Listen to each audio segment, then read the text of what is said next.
Il était une fois, dans une forêt où les chênes murmuraient au vent et où les ruisseaux dansaient sur les cailloux, trois créatures bien différentes.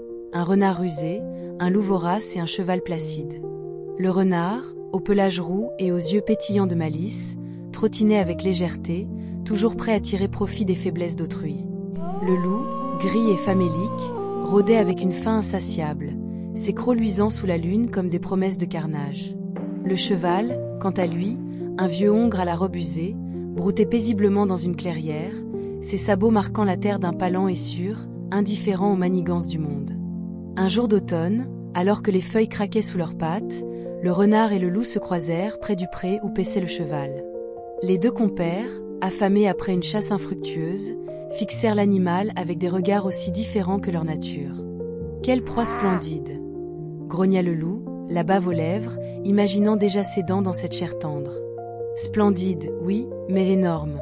répondit le renard, un sourire en coin. « Il nous faudrait un plan, car la force brute ne suffira pas. » Le loup, impatient, haussa les épaules, mais le renard, plus fin, s'approcha du cheval, sa queue frétillant comme une plume au vent. « Noble ami, lança-t-il d'une voix mielleuse, toi qui portes la marque des années, dis-moi donc ton âge, que je puisse compter tes exploits à mes petits. » Le cheval, levant à peine la tête de son herbe, répondit d'un ton las, « Mes années ?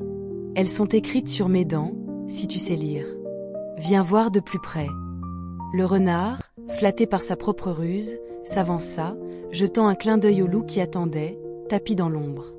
Mais à peine eut-il glissé son museau entre les lèvres du cheval que celui-ci, d'un coup sec, referma ses mâchoires, emprisonnant le renard par la truffe.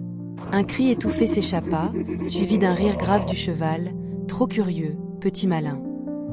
Le loup, voyant son complice piégé, bondit hors des broussailles, pensant profiter de la confusion. « À moi la victoire !» hurla-t-il, ses griffes prêtes à frapper. Mais le cheval, loin d'être aussi faible qu'il le semblait, pivota avec une agilité surprenante et lança un coup de sabot qui envoya le loup rouler dans les fougères, gémissant et le museau en sang.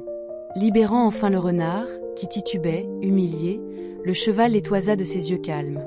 La ruse et la force sont vaines face à l'expérience, mes amis.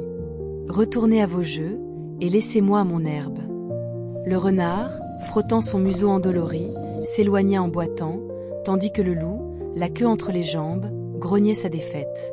La clairière retrouva son silence, le cheval reprenant son repas comme si rien ne s'était passé.